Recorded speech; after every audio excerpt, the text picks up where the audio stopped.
everyone, and welcome to the League of Legends Nordic Championship Finals. My name is Alexander or Copycatish, and I'm going to be your host this wonderful afternoon. Coming to you live from Stockholm, Sweden, of course. We're here in the Monster Energy DreamHack studio, and of course, I'm not alone. I have with me Trouble Inc. and Lance Milad. Welcome. Good evening. Happy to be here. Good.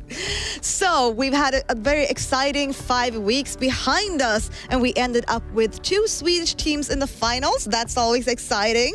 So I was thinking maybe you guys could give us a little recap on what's been going on in the tournament the past 5 weeks. Oh, absolutely. It's super exciting that we do have the 2 Swedish finalists, especially looking at the previous season, where both of these 2 organizations failed to make it out from the semi-finals, right? Oh, yeah. And honestly, if we start with the group stage of the 2019 summer, then it's been so exciting. It's been action-packed. It's been such, even in the standings here, we had a triple tie first place for the majority of the season. Yeah, so many surprises. In the middle of the standings, it didn't even get resolved which our 6 playoff teams would be up until the very last day. Remember, there was a triple tie for 4th, I believe, as well. Now, we did obviously eventually end up with our 6 playoff teams, and that brought us straight to the quarterfinals. They were very exciting. We had MJ versus Copenhagen Flames, where Copenhagen Flames looked pretty solid, went for that 2-0 sweep against the Finnish first seed there. And on the other side of the bracket, Dusty versus Ventus was something that many expected Ventus to snowball and just get out of control, steamroll the matchup. However, a little bit of disrespect came in. Dusty with the biggest upset that we've seen in such a long time. Personal favorite for Trouble Inc. here, all about that team. Obviously, they did go up against FALKN in the semis then.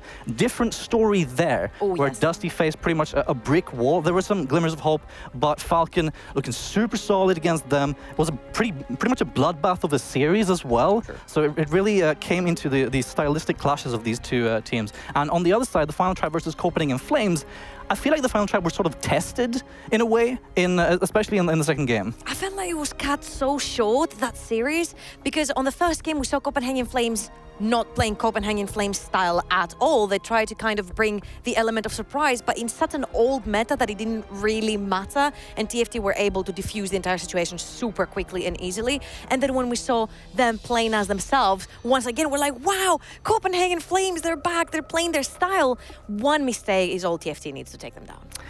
Exactly. And there's one specific moment that I want to recall back to later on as well. Thank you guys so much for that recap. But enough about the past. Let's look into the future. We have actually the teams on site here in the Monster Energy DreamHack studio. And first up, we have Team FALKN. Welcome.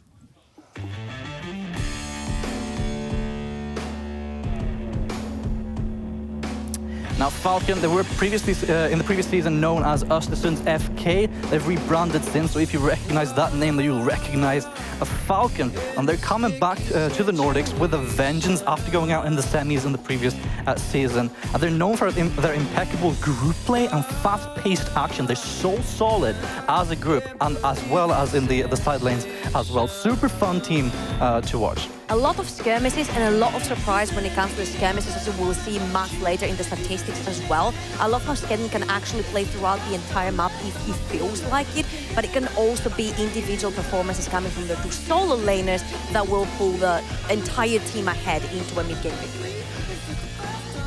And now, of course, let's give it up for the final tribe.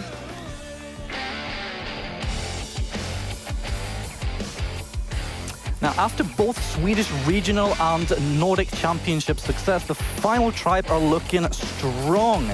They play a sort of strategical, cerebral kind of style, but they're also quite rigid. However, they do execute their game plan to a T. They're super solid with what they want to achieve, and yeah, pretty much. It's kind of like readable for me. Sure, Crispec and Collide are the focal point for the team. You want to be playing throughout this bot side for them. But is it to rehearse? And has it been studied by FALKN, which we know that if it's a team that's reached the finals, we for sure know that they have actually studied the ways. But it's like such clean play, coming in from Collide, especially. Like, that's my focal point on this team, that can you really counter it if it's too clean? So we've been talking a bit about these both teams now, but let's go into their strengths and their weaknesses. What would you guys say are up for us today? So Trouble's touched on this already a little bit. For the final tribe specifically, if we start there, Chrisberg and Collide, they're so solid. They'll get this natural advantage purely by laning, right? Collide, if he gets on these engaged kind of champions where you can really go hard and take control of the pace of the laning phase and find these angles with the anchors and stuff, right? Then Chrisberg will have that natural follow-up, which obviously transitions into future greatness as well. And I mean, sure, Collide is the focal point here, because for me, he's not just the engager, he's not just the dictator of the entire pace of the game of TFT, he's also the one that calls Raxi down bot lane. He's like, okay, we have the neutral objective, you know, there's a Mountain Drake, there is an Infernal Drake waiting down here, we have established priority, let's get some kills, or let's push them. You don't even have to take kills, you can just take some summoners, push them back, grab the objectives. We've talked about this, you know, before the broadcast as well, and we said that this is kind of what Raxi does, so could it be a little bit too telegraphed and could it be read? But you will see in the stats right now on your screen that actually 80% of first bloods taken on TFT, most of them has been on Chrisberg, and this is what sort of snowballs him. The only 20% that they actually lost was 2 of their games versus Ventus, which ended up in the entire series being lost. But if you take completely Ventus out of the entire tournament, that's 100% first blood taken. On the other hand though, we can talk about FALKN and how their first blood plays some big turnaround point in the tournament. Yeah, FALKN, for FALKN, it's all about the solo laners, right? In Darkness as well as Kryze. Kryze does look quite solid in the top side. You can utilize him as a split pusher and as a separate entity apart from the rest of the team. With Darkness also being a little bit more coin flip in the mid side. Ooh, don't you think? spicy. Yeah. For sure. I mean, it's sort of, he becomes so hungry to snowball because he knows that if he gets the ball rolling, then he will get pretty much out of control. It becomes extremely difficult for TFT to do anything about that. But on the other hand, that sort of becomes their weakness at the same time as well. True, it's the strength. The solo laners are the strengths, but I feel like Darkness could be a focal point that you could hit if you're TFT. 6 or 3% of first bloods given, most of them are by Darkness. And you know that he likes to play this kind of aggressive solo 1v1s. He's not going to wait for Skedden. He's not going to care if Raxi is there. If he finds an opening on Royal Canning, he is going to take it, because I feel like even though sure Darkness could be a weakness by overextending to get that kill, to get that advantage for his team, it's also that Royal Canning plays so passive, but it's always so calculated because Royal Canning plays with vision, while I feel like Darkness doesn't really do that. Yeah. Thank you. A lot of interesting numbers and insights. Thank you very much for that. So we established that the FALKN win conditions are through the top of the map, while TFT is the exact opposite. So how do you guys think the jungle will impact this setup? Well, for the final tribe, it's kind of interesting how they utilize Raxi. We spoke already a little bit about the working off of natural pressure from the lanes, where Chrisberg and Collide, if we continue back to them a little bit, right, they'll establish this natural kind of advantage for themselves, and Raxi will play off of that. He will sort of keep to his own accord a little bit and sort of show up when he can amplify an already existing advantage. True, and this is exactly what we're gonna kind of see from FALKN, because they're kind of like the opposite. You know, Raxi is more of this guy who's gonna clear his jungle first because he has the winning lanes. You know that he's gonna play passive on the top side, passive on the mid lane. There's gonna be vision around them, so they're not gonna die. And then you have the winning bot side, which you have established vision for. You know, you have the Scuttlecrop, so you can just stay in your jungle and farm all day. And when Collide blows the whistle, you kind of start moving down there, get a kill, get the pressure, get the dragon. And that sort of translates into the side lanes or the solo laners as well. If they get an advantage, then he'll press that also. On the side of FALKN, however, you feel as if Skedden is quite predictable, don't you? I actually feel he's predictable because he's kind of ganking more. He will let himself fall a little bit behind for the sake of Kryze and Darkness coming out ahead.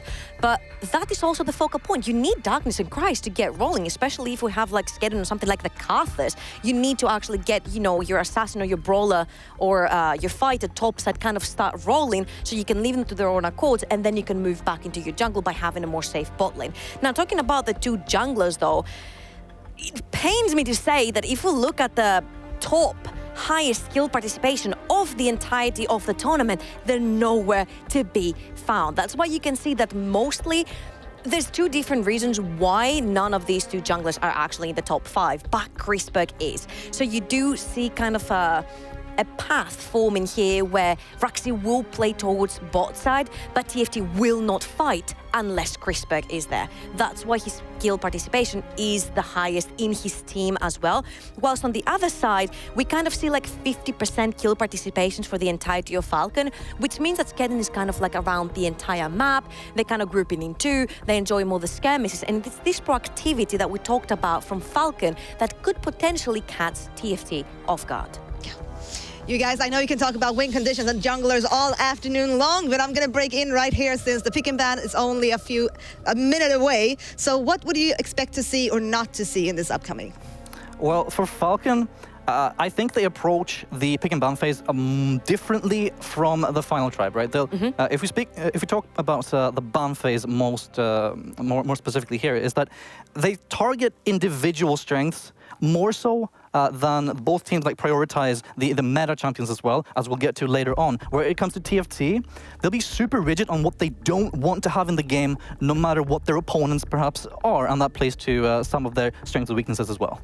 And it doesn't have to do only with the bans, it has to do with the picks, because these two teams haven't really been crazy about going for these S-tier ADCs, S-tier junglers, you know, high pressure lanes. They kind of fall back to what they're comfortable with, and they have the element of surprise in it. So sure, you know, Darkness might pull up a talent, but he is going to be sure about the playstyle, and the team is sure about it because he's playing sort of the same playstyle the entire of the time. But if we have a look at the champion win rates in the entirety of the tournament, you'll see Xayah, Elise, and Renekton at the top of the table. And these are three champions that these two teams don't necessarily favor, although Rakan is the #1 pick coming in from Collide, because it's kind of like 100% engage that's going to land from him, and he's so proficient in playing that champion. And of course, we also have Royal Cannon. That is no stranger to the Aatrox. On the other hand, though, you talked about their bans and how they kind of approach the picks and bans phase. And that's very interesting, because we actually have TFT banning in all 10 of their games, no matter blue or red side, that Yuumi. And as you will see on the most banned champions, here's when it kind of starts to make sense, because the Kiana is the most banned champion together with Aurelia, which is something that Darkness really favors. He loves to have the fighters.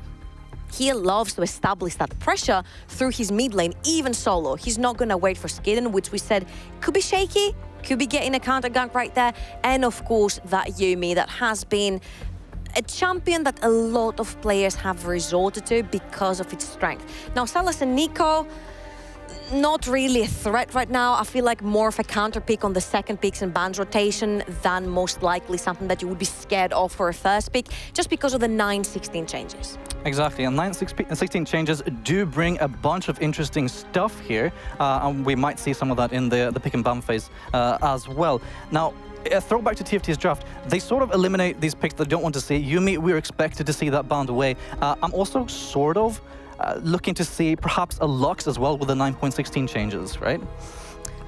You're expecting to see a Lux? A Lux ban from TFT, because they don't like even the chance of these kind of playstyles being there. All the changes on Lux, I feel they've happened so they can transition Lux from a support place to a mid lane place. Now, I definitely do not see Darkness being that kind of player that will play towards the Lux mid lane, the control mates. So it's pretty clear what's happening right here in the picks and bans. It's like, all right, FALKN is going to target Collide. They're going to target that bot side. Rakan is open, so they could potentially grab it for Lannister and then leave Collide showing us something that he hasn't showed us in the entirety of the game, but they're going to lock in the Olaf. On the other hand, though, one of the highest win rate champions is the Xayah, which is going to get banned out. Karthus, that Skedden has pulled out twice with a win, and that Yuumi that TFT absolutely does not want to play with or against. No, exactly. So predictable stuff coming in from the final tribe. And FALKN, you mentioned perhaps leaving the Rakan up and then securing it for yourself. Neither team in the first 3 picks have secured that one. So that both telegraphs that FALKN aren't necessarily prioritizing that super much. Perhaps they want to shoehorn Collide into that Rakan pick. But the final tribe, they're not falling for it. They're securing other stuff. And this Silas, with the 9.16 changes, most likely to be a laner, right? I'm actually getting... Oh, my lord! Actually getting to see it. Kog'Maw, oh, he's playing to my heartstrings. There it is. Okay, so we saw a Kog'Maw for Gooby, Copenhagen right? Flames, yes, that didn't work out too well. And guess who it was against? Yeah, it was indeed. Oh my god, the story is repeating itself. Days. There we have it. Okay, so this might be then a solo lane Lulu, right? You were a little bit frustrated, I remember, with Copenhagen Flames, how they utilized this Lulu. They had a Nautilus down on the bot side, remember? And he went, what was it? Ardent Sensor into Zeke's. I was upset of how they utilized, not utilizing the Lulu, because if you're gonna build Ardent Sensor first item, it would only make sense versus, you know, if you're in the bot side as a support, but running it on Eden Fox in the mid lane, on a side lane, Ardent Sensor first item doesn't make sense because you don't have wave push. And if you're in a side lane, that's clearly what you wanna do, you wanna have the push. Oh boy, okay, so it's so cool here by TFT because we said again, they're gonna play to their own strengths, but they don't necessarily prioritize Collide's Rakan, which brought a lot of questions to me. Have they prepared a fourth support for Collide? Because if that was picked over by FALKN this time, what more could we potentially see from TFT? Potentially a Braum coming in? Braum seems like too passive of a pick for Collide there, I think. You're only relying on your Q and the stun follow-up as a potential engage is maybe a little bit too little. However, he will have that recon for this game. The Sylas most likely going to be for Wazor, because it doesn't really fit Royal Cannon and what he's played so far. Obviously, could be a flex pick. Roxy as well. Roxy, you think? With the 9.16 changes, remember, I think it was the Q damage reduction onto minions is also now onto the jungle comes. It kind of hits a little bit his jungle clear, sure, but we've seen both players play it once. Once on blue side played, of course, by Wazer, and once on red side by Roxy. This is why I feel it's so versatile to throw in that flex at the start and kind of leave FALKN wondering, where is the Sylas going? Is it going to be in the jungle? Are we going to be expecting, a more aggressive playstyle by Roxy more than usual? Or is it going to be Wazer? And this is where my questions comes in. If that Sylas goes up in the hands of Wazer, then we're having a game here where...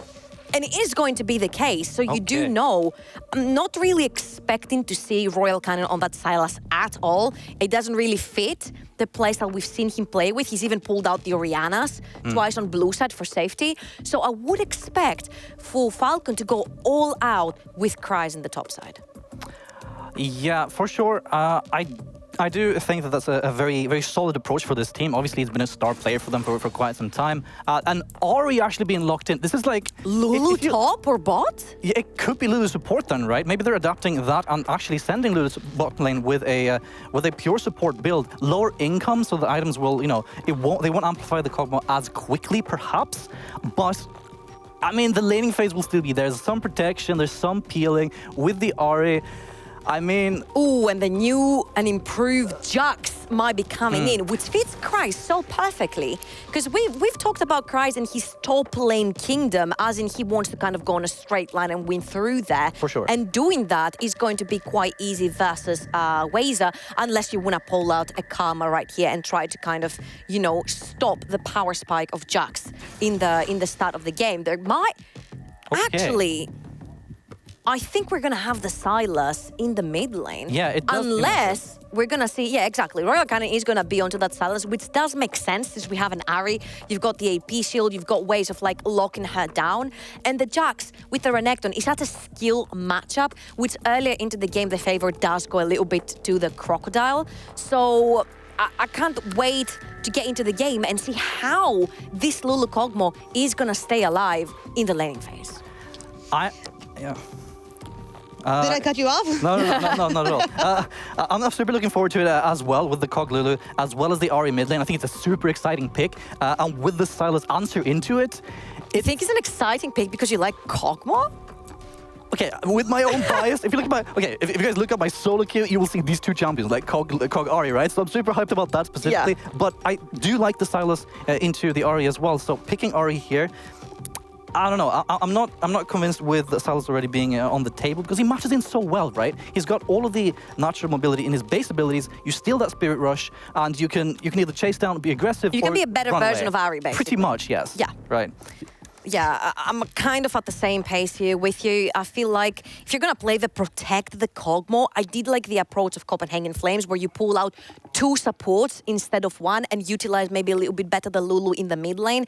Because if you're going to run something that's so low range, you can actually abuse that. Yeah. As I can tell, you can talk about these picks forever, and you seem very excited for the upcoming game. But you talked a lot about the impact of the junglers. Now, how do you think these team comps will enable them? Ooh, I feel like it's kind of like a hard question because you don't really have a winning bot side, especially sure the Lulu and the Kog'Maw could put down the pain early in the game. They could potentially, harass a little bit the Kai'Sa Rakan situation. But Crispec and Collide are so good on Rakan Kai'Sa, especially the combination. So I really want to see how they're going to find a way to abuse that Kai'Sa Rakan and keep their bot lane safe. From what we've seen, this is pure comfort for TFT. It's like the most comfortable picks here, or most picked as well. I feel like FALKN are giving them too much room. Yeah. Let's break in there. We are in game. Let's get this show on the road. Good luck to both teams. Oh, good luck to both teams for sure, because they are going to definitely need it. Yeah, 100%. We see a little bit of early grouping here for FALKN, sitting in that bush, perhaps just to dissuade a little bit of an engage there, or an invade, I should say. And TFT do appear to be doing the same thing on the other side as well. And a little bit of recall, and it's all reset. So what do you think is going to be the focal point there, Trouble, in the first parts of the game? In the first part of the game, it's kind of like you have to kind of feel what your priorities are on the map. And I'm feeling like Skedden is going to do the exact same thing that he's been doing the entire time. But it's not like if you put vision down, it's gonna stop Roxy on Setsuani, going down that bot lane. That's why you see the bot lane running the most defensive summoners together with possibly heal barrier that we have seen in the tournament. So they wanna make sure they keep this Kog'Maw alive. My problem here is the exact same that I have with Copenhagen Flames. You might get that Wit's End in with all the AP damage that's coming from Sylas, from Kai'Sa, from Setsuani. You might get that Rage Blade in, but you need that room, that time span to start getting your auto attacks rolling for them to do more damage, more and more. You auto attack an enemy champion. And with so many dive-in champions, you have Crispec jumping on your backline, you have the Renekton, you have the Sa. Literally everyone is gonna be jumping on that Kog'Maw. There's not enough lockdown or protection for the Kog'Maw other than the Lulu.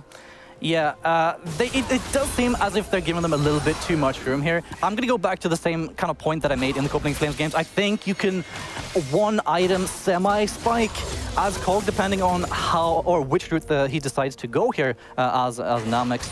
But there's going to be quite some time before he has any real power, because it depends on Lannister's scaling and item purchases as well. It's not only onto Namex there.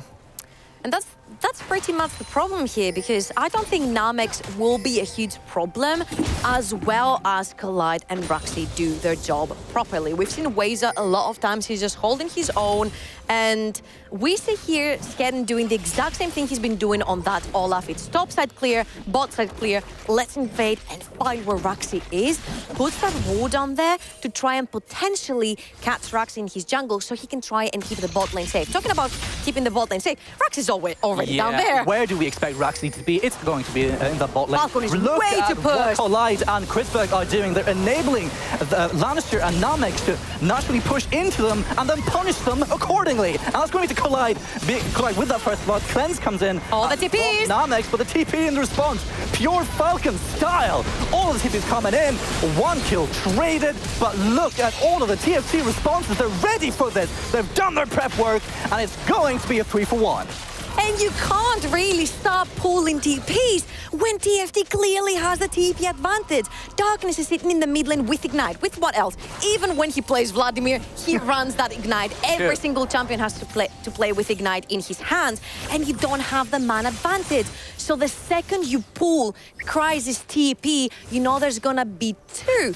in reply from TFT. That was indeed the case, and they punished FALKN. And you know what? I was talking to the players back backstage, you know, about the Lulu Kog'Maw game and the Nautilus Kog'Maw that we saw from Copenhagen Flames. And we all agreed on the fact that you don't necessarily have to kill the Kog'Maw to punish the lane. You can kill the support over and over again, and that's going to force a Kog'Maw trying to farm alone in a lane versus a Rakan Kai'Sa, which is extremely aggressive, and Roxy, which, by the way, you didn't do a good job keeping safe from if you're Skedden. Yeah, however, Namix did not go down there. He is up in CS, so the best out of a bad situation here for Namix, you could perhaps say. So he's not necessarily... And the kills are not on Chrisberg. Yeah, it's true, exactly. Like Chrisberg did not get any of these kills, and perhaps the advantage isn't as large as it potentially could have been. True. So there's like that little saving grace from a bad situation we're talking about, because we said usually when it's first blood, it is going to be on Chrisberg. Now again, the entirety of these fights happened again around Chrisberg. These 3 assists are going to enable him into this fight, because you've got just attack speed on your Kog'Maw, and the pickaxe has already been established in the inventory of Kai'Sa. The auto attacks are going to start hurting more, and there's no summoners of that Lulu. So even if Namex tries to go forward, tries to get that CS, Lannister can't get anywhere near. So again, you have a solo Kog'Maw. So by establishing pressure onto the support, you push the Kog'Maw far behind in laning phase as well. And specifically, looking at Lannister and his tendency, right? Him sticking to a Lulu in this way is so uncharacteristic for this player. This man is known for making like 4-minute vision roams, like up into the river. For darkness, Yes, exactly. for darkness, exactly. Just to try to keep this wild card of a player safe enough so that he will have all the tools needed to him to go for these calculated aggression instead of doing it blindly. Now he has to stick to the Kog'Maw, and it's an entirely different story. So there's the difference here, because you know Rux is going to be playing around the bot side, but if you're Skedden, you can't really stick down bot, because even if you give the kill to your Kog'Maw, he's not necessarily going to be fed enough to start having fights mid-game.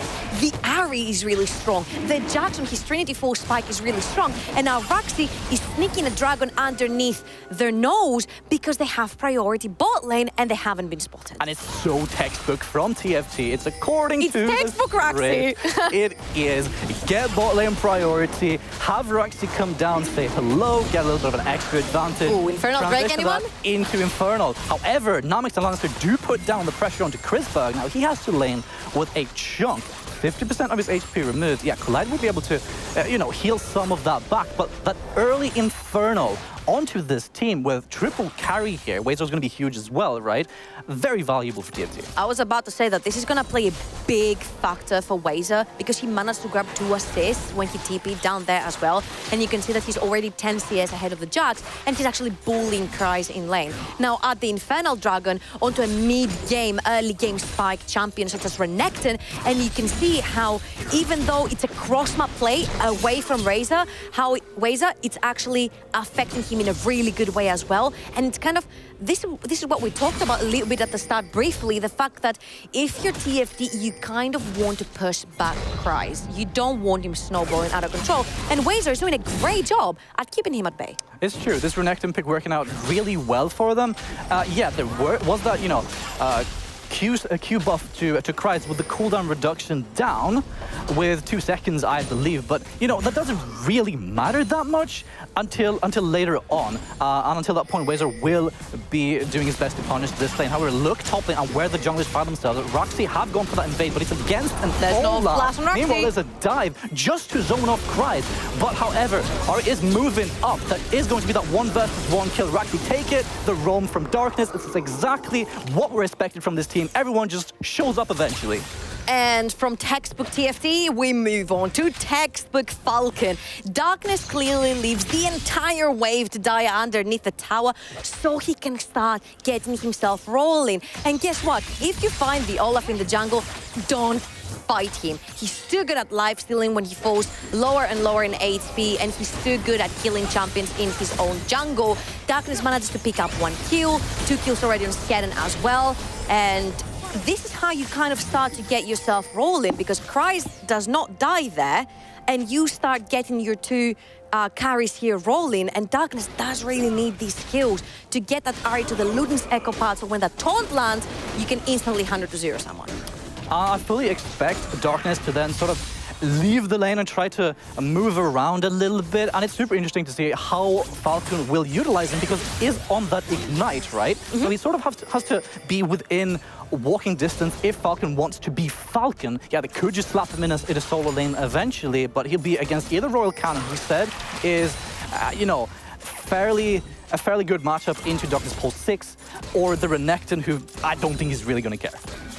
Oh, and we're gonna have our next dragon pretty soon. I'm really excited to see what this dragon is going to be. It's gonna be another Infernal. This is actually gonna be a bloodbath. Darkness is gonna have his ult up. All teleports are up and running for both teams as well. And now you start having items running in. And look at the confidence of Crispec going for the Mana Moon Kai'Sa build. Good. Here comes Quickness by Collide. He's flashing forward for the engage onto Lannister. However, the TPs are coming in just in time for that big fight. Now Wazor, it gets baited out. He has to walk or TP, or actually back to base, walk back top lane. He will not have that Infernal Dragon pressure. He loses double wave. It does. There's a massive minion wave there. Look at the amount of gold and experience they will get. And Kryze just suddenly gets a small window back into the top lane. He gets a small window. He gets one turret plating as well. But because that assist has been given by mid lane, you know Royal Cannon is on his way. Yeah. So excellent macro and swap here by TFT. They're sending Royal Cannon to grab this big top wave, which he's really close to. And they're just going to put Wazor in the mid lane for the time being until they can swap again into their original lanes. And I like that a lot because Wazor obviously using his TPs. If you decide to keep him mid lane now, and within walking distance to either Herald or that Dragon responds within 1 minute now, Royal Cannon obviously still has his up, will be able to respond, and all is well and good. However, they don't seem to be really going for that as Wazor is moving up top lane with a bunch of long swords. This guy's going to pack a punch. Yeah, he lost a lot of CS there, but I mean, still going to hurt. The problem here is that FALKN are keeping the Kog'Maw relatively safe compared to how Copenhagen Flames tried to run the exact same composition. But mind you, they're still playing under the safety of the tower, having the Lulu over there at the back. When the flanks start running in from Wazor and Royal Cannon, and Roxy gets the perfect ult onto the Kog'Maw, and after the cleanse has been used, what do you have left to protect him? So remember, that was a question when we saw Wazor on that Aatrox with Gooby doing so well in the second game of the semi-finals, but once the Aatrox came into the party, Gooby stopped having fun. And I feel like this is going to be the same case here with Namex, unless FALKN manages to get the pick first themselves with Darkness. Yeah, it's so difficult once Lannister has used all of his stuff. This isn't exactly a traditional protect the Kog'Maw comp, right? Exactly. It's got all of these kind of intricate aspects. We do see a Baron start here by There's teleport on Kryze. Wazor doesn't have his. Yeah, Kryze does have it, but Wazor will probably be able to interrupt it. Roxy does seem to be smelling it, though. Royal Cannon goes in with that Ahri ultimate. It is going to be secured by Weird and that Infernal Dragon, but the cleanup is very real. Watch the Darkness there, being allowed to output so much DPS. It's a 2-for-2 so far. Darkness trying to win that 2. The final auto is not enough. It's a 2-for-2. FALKN get the Dragon, but oh my days, look at these health bars.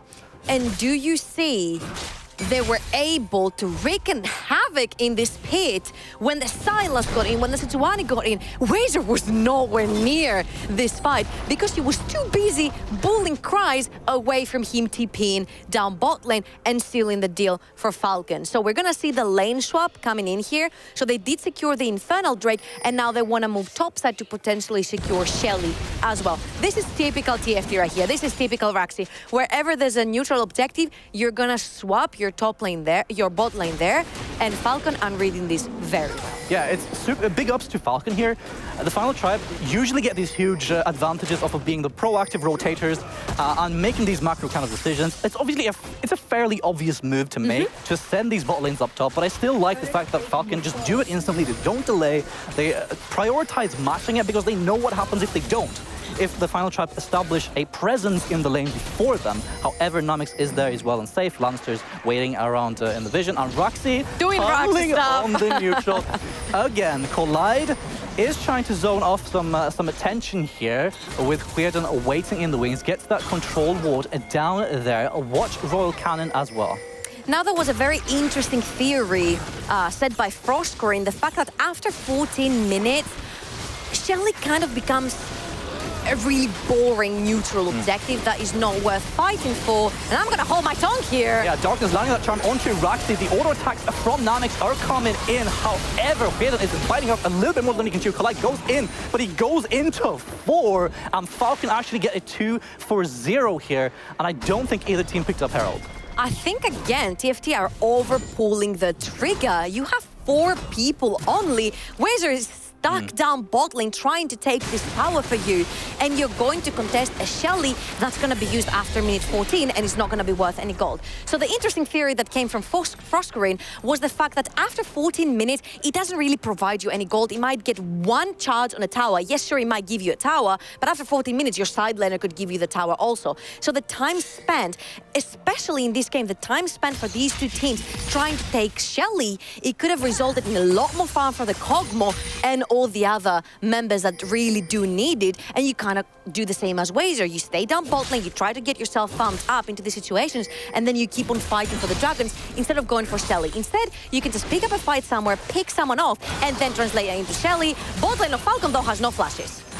Nope. I feel like Collide is sort of testing the waters here. Are they scared? Are they not? Yeah, they don't seem to be that scared, really, with that little empowered That's so much vision. trading. Yeah, it's true. They know what's going on. Like, look at that amount of ward coverage around the Heralds off of that play that still remains, that allows them that safety. So I feel like Collide was like, do you guys think I've brought Roxy with me this time or not?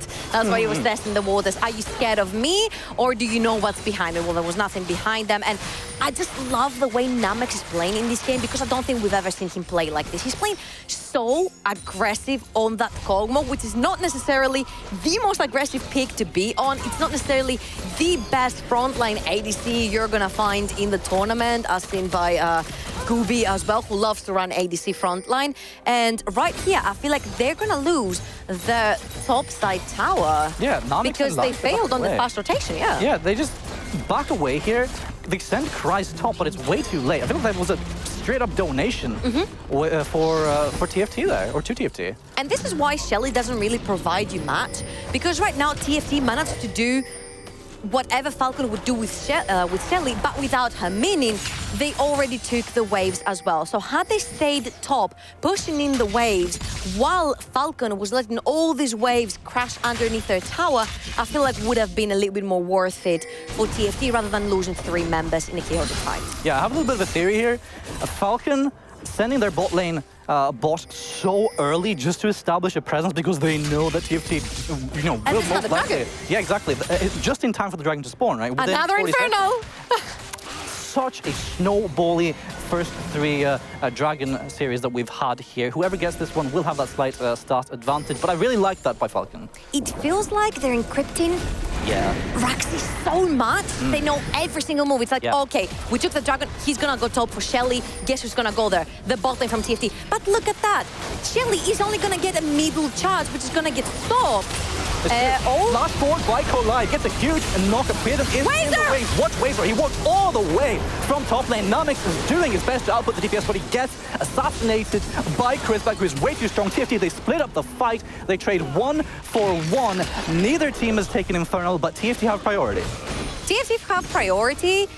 I would say not, because they're letting their mid lane tower die right here without a defense, but Wazer just in time to save the day. Yes, clears off that wave. Will not be an Infernal for mid-turret trade there. So Infernal Dragon advantage for TFT. Turret advantage because before Chrisberg came, he went down bot lane, secured that dragon, and the mid-siege is to follow.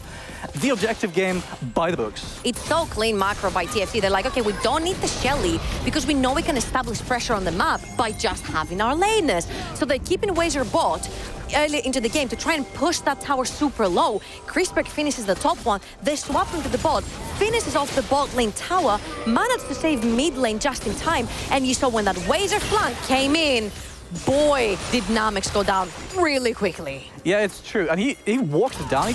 He made the effort to walk down so early. Like, he had TP available, right? But he knew that, there's nothing he can really pressure up topside. Might as well just go for a stroll, assist the team, and that's that. So TFT, they're looking strong in the first 20 minutes here. And that's pretty much really nice macro play by TFT, because they're using their side lane pressures into translation to neutral objectives. And The only thing I am against of what TFT has done so far is going for that Shelly contestation. You could have pushed your lanes, but in the end, it hasn't cost them much. Sure, it gave some kills away, but we haven't really seen these kills being translated into anything. Sure, Darkness is 204, but we haven't seen any major taunt, you know, landing on specific members. You know Chrisberg is going to be diving the backline onto Namex, you know, with Wazer. Wait for the perfect timing, taunt Chrisberg and kill him, saving your ADC as well together with Lulu. Yeah, there's going to have to be some really strong vision play there for FALKN if we want to enable that. We did obviously see the charm onto Raxi in that Herald fight.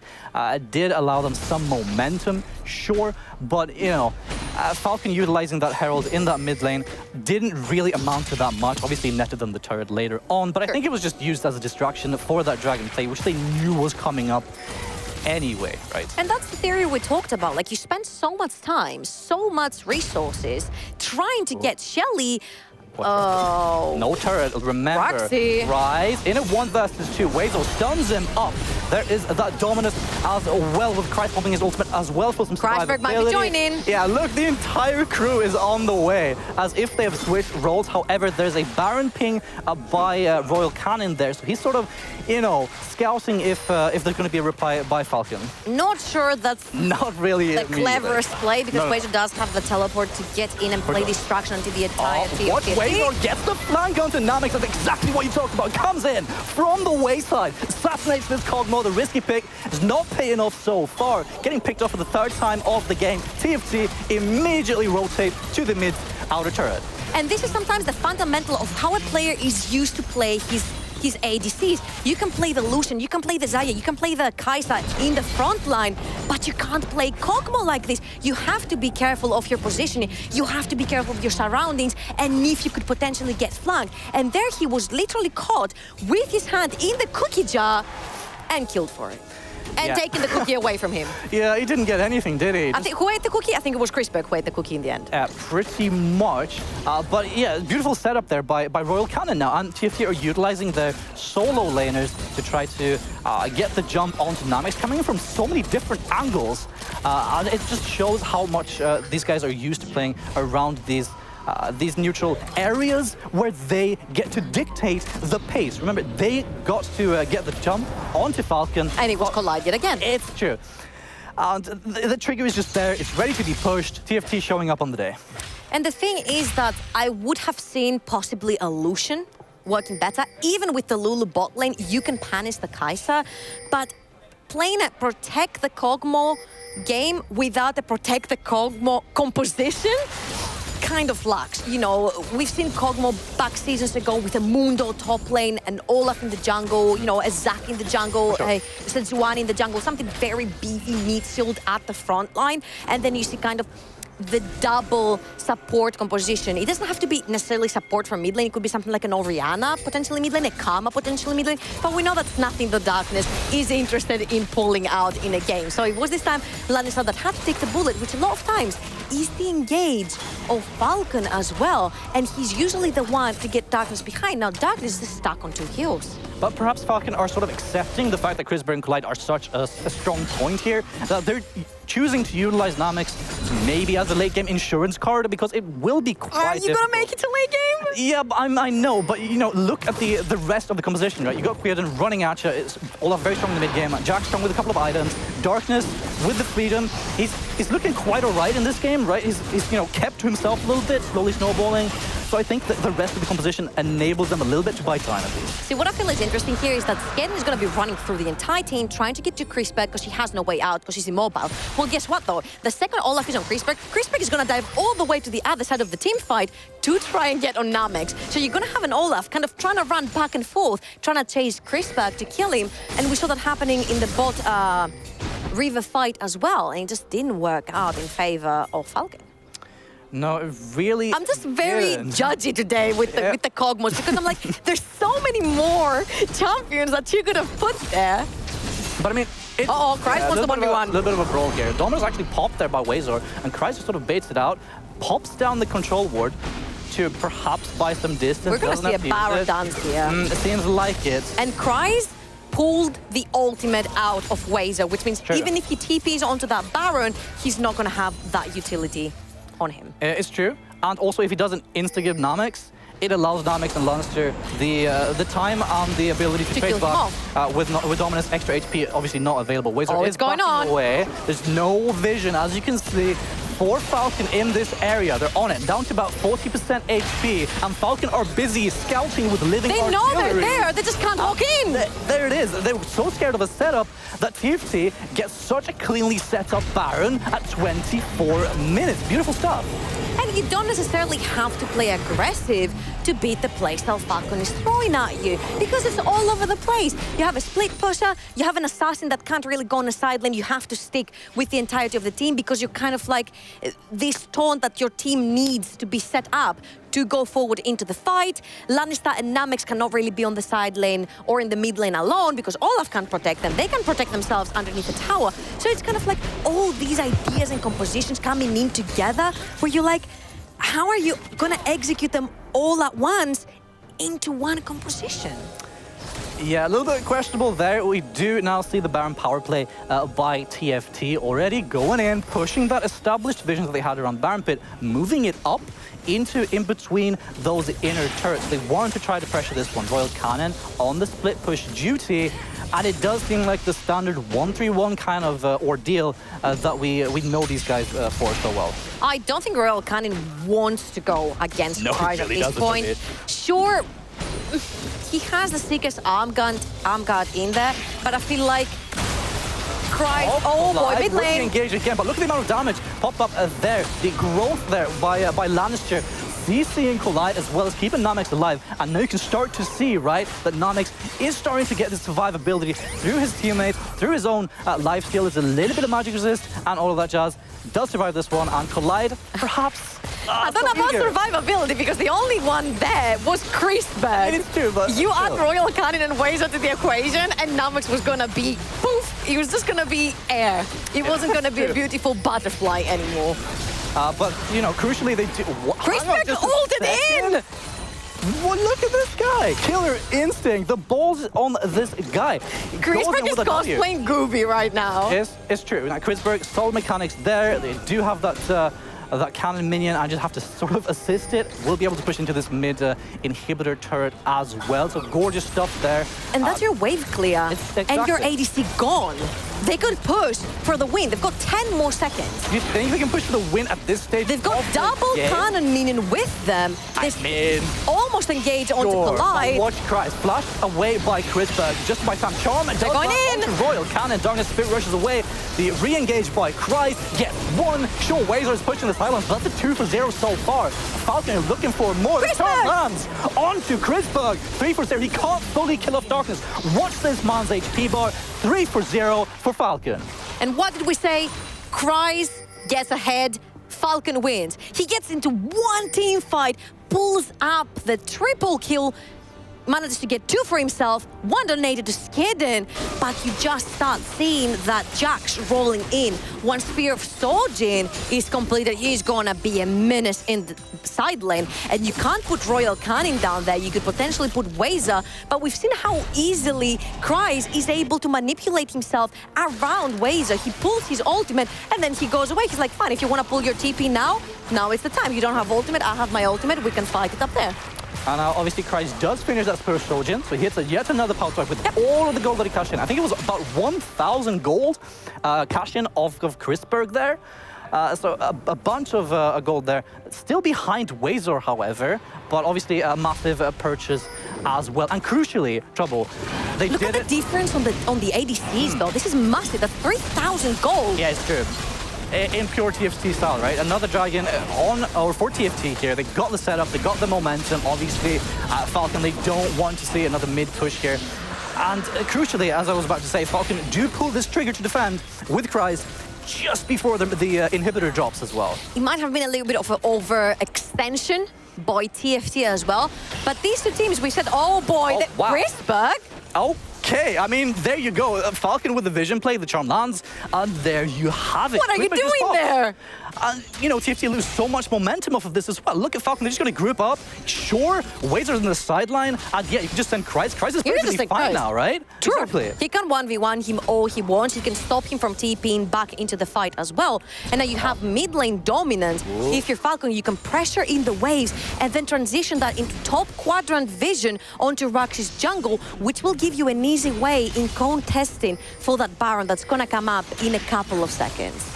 Now FALKN are staging that mid inhibitor turret. There's no one that you're scared of there. Exactly. Will TFT pull the trigger to defend? FALKN do respect that. They're perfectly fine with just opening up the base just a little bit, realizing Wazer was on his way as well. Yeah, it's true. Realizing that Baron is spawning soon, as you pointed out, want to grab or establish that vision control before that's an issue. And there's just so many things they have to keep eye on. So they back away, and I agree. All right, so we're going to have to start a back and forth here with Kreis in the bot side, and that's a big problem here because by the time that Kreis TPs in, there's going to be a lot of things that had already happened, and we saw that the only fight FALKN actually won was not out of a TP from Kreis, was Kreis being there from the start and engaging the fight himself, catching people with a flash counter-strike, stunning people and enabling the entire team to jump in. Darkness jumps in with the taunt, they secure one kill, then another, then another. Now TFT has a better team at stalling in the Baron area because FALKN, let's face it, they have no one to face check. They have Skedden to face check, but once he blows his Ragnarok, then how is he gonna walk back in? They also do obviously have that living artillery off of Namex. So he doesn't have the biggest mana pool to work off of, but that does give you some vision. The range of it scales with levels as well. He's got 2 more levels to level 16. Now, that's not the biggest damage power spike for a Kog'Maw, but as we scale into the later game, it's important for scouting. He's being used just to scout how much. Watch collide with the quickness. Flash forward, insta-cleanse, however, by Namex. Wazer is in the middle of everyone, dashes onto Namex. There he goes, finally dies. It's a 2 or 3 for, or 2 for 1, I should say, with Royal Cannon and company sort of cleaning up. Darkness is trying his best to get into the fight. One Spirit Rush charge left, I believe, he dashes forward, charges in, and the flash is forced to be used. It's a 4 for 1 for TFT. That's insane. As you think that FALKN are getting back into the game, TFT pull the trigger. Yes, they are low, but how much utility does Darkness have? He doesn't have Spirit Rush, he doesn't have that flash, and it's going to be a TFT Baron. And FALKN, you know, they had their window, they used it, but TFT closed it right shut. And I think FALKN just has to start thinking about game number 2 and how they're going to utilize possibly a better ADC, something that sure will stay alive, but you saw how instantly when the fight started, Namex had to blow flash and cleanse instantly. And the Sejuani ultimate lands, keeps him in place long enough for Royal Cannon and Wazer to catch back up on him, kill him off, and then Crispec was able to do whatever he wanted because by the time Olaf reaches him, he can just ult all the way to the other side of the team fight, and then Skedden kind of runs around like a headless chicken. He's like, okay, who do I have to hit now, Sejuani? Yeah. And there's so much durability by TFT, so they can, you know, they can play these fights through. They can tunnel on the Kog'Maw and then play out the rest of the fight because they got the CC, they got the B-frames, they got the sustain. Even Crispec with his killer instinct there, granting him a massive shield as well. So they only really do need to peel off that Namex Kog'Maw. I don't think Lannister is of much use apart from perhaps buffing up Quaden and providing general utility. But you know, with Namex gone, it's pretty free for TFT, and we saw it in that fight right there. It's too late. It's pushing right now. They do have the Baron buff and they're splitting between mid and bot, respectively here. Now, when the trigger gets pulled here, there's no defensive summoners left onto Namex, but he can do that through the safety of his own base. Now the inhibitor is down. I'm expecting to see some sort of rotation coming in. They're going to send someone top side. They're going to send someone bot side where Wazer is already there. And the rest of the team is just going to start moving up. Now, if they can make a pick onto Wazer, they could potentially turn a fight onto the rest of TFT because Wazer is a big problem right now for Namex. So if they do manage to get him out of the way right now, he's just waiting right around the corner. He's like, okay, when they all go up there, I'm just going to keep on pushing.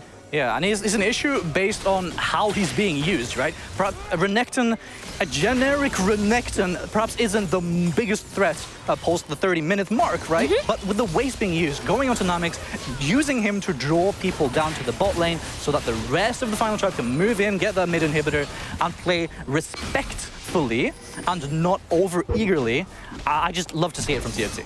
Now, the problem here is that your Kai'Sa is very low range. You can't really get close to that tower because you're going to have the Olaf jumping on you. You're going to have a taunt from Ari coming your way. So you can't really take your Baron wave and kind of siege underneath the towers of FALKN because you don't have the room to do that. And everyone else in your team is melee.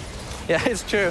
It becomes quite difficult for them to do much here. But watch how much damage Braxy has taken. Has to dash Doesn't really matter. away. Sure, it doesn't matter in the grand scheme Christ of is things. chasing Wazer around. It's true, but Wazer, you know, he can just get back in there and you know, continue on that brawliness here. However, we are seeing an extended trade by Kryze and Wazer, or between these two guys, I should say, with him sort of slowly closing in here, with the rest of FALKN trying to defend. And the problem is gonna be now that you've got your taunt, which is your main means of engage if you're Darkness, and you're gonna have all these super minions, double super minions actually running in from every side from TFT.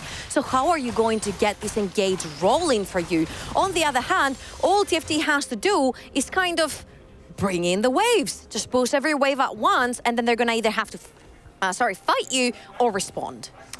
Yeah, it's true. We do see a little bit of a reset now, though, and as you pointed out, obviously, TFT, they can't just play the calm, collected game. Do have double super minions crashing in on all lanes. They can get that fifth dragon for themselves, a sixth of the game. It was before the Elder Dragon spawn, mind you, so it's a regular elemental dragon, but they could just pick that one up, work the waves, and mount the dragon. Okay, nice for the Nexus Ice pose. All the objectives are gone. Right? That was like icing on their cake. They're like, Didn't need it anyway. Our last objective is to kind of knock down FALKN's last two towers remaining in the entire game. How are we gonna approach that? Oh, there's a mountain drake that just spawned. That's perfect. Great. So if you can get your Kai'Sa in there to throw one or two auto attacks at the time, while FALKN is too busy trying to fend off all of these super minions coming in, then that's perfect. Yeah, and it's going to take a lot from FALKN to defend this one. I think they're mostly thinking about, you know, next game. It's looking kind of rough. If you look at like the score lines and everything, it doesn't paint the same story. But the pressure is there with the TFT. Flash forward, Collide is going for that engage onto Nami. They've got Nami! But Ignite is rolling. Wild Growth comes in. Raxi and company do force FALKN away. However, Chrisberg with the stopwatch, I believe. Oh, sorry, it was Royal Cannon, I should say, just to survive. Namix finally goes down, and surely this should be game number 1 for the Final Tribe. They will slay that Nexus game and take us to 1-0. Oh yeah, baby, and they did it. TFT fashion back to back. I mean, we weren't expecting anything less. It kind of happened in a way where I felt like FALKN fell into the trap of feeling too safe running the Lulu down the bot side, that it kind of felt too safe for them. They were like, all right, guys, there's no way we're gonna die. Well, guess what? There's more teleports to be pulled. So the second you're gonna try and pull Kryze in, these guys are gonna reply with double teleport on you. So you're a man down initially in a very early level, where it's actually really important to have a man's advantage in these skirmishes. Welcome back to the studio, and what a great game and what a great way to start off these final rounds. And of course, a big congratulations to the Final Tribe for winning this first game. I hope you're not tired in your voices, because I'm going to dive right into asking you like what we just saw. We just started. Yeah, the Final Tribe came out as the winners, so let's talk about how that came to be. Well, take it away, Trouble. I mean, okay, so there was this like early kind of ordeal going on the bot side, right? Where you mentioned it in the end of the game, where so many teleports were, or I think it was just both. It was Kryze pulling the trigger first, and then TFT was like, we'll pull double. Yeah, sure, exactly. Usually we do see that from FALKN, but obviously Darkness running that Ignite can't really do that. Exactly, didn't have time to walk down. It's all too explosive. And TFT did get that early bot lane advantage that I think they utilized to a correct extent. But Chrisberg, you know, he did end up getting caught out a couple of times as well, which did stall the game for FALKN. And I don't know what he was doing at the top side towards Barrow when his entire team was like somewhere around the map. Like, I need intel on that. Like, what were you doing there? So yeah, FALKN obviously did craft their way back into the game there, but I mean the relentless utilization here of Wazer and Collide coming in you know, from all these sides with the rest of the final tribe moving in as a unit, the amount of just raw stuff that they threw at Namex just to slay him and win the rest of the fight was incredible. And it's funny because we said Kreis doesn't necessarily have to smash Wazer in lane. No, sorry, Wazer doesn't have to smash Kreis to stop him. But if you keep him at bay, if you don't allow him to teleport, if you don't allow him to be part of FALKN, then he can't carry them through. Thank you once again for that insight. And let me just jump in right there because I know you guys can go on forever. We're going to go on a short break, and right after that, we'll be back to see if the final tribe will be able to score another win or if FALKN will be able to return the favor. Don't go anywhere, and we'll be right back.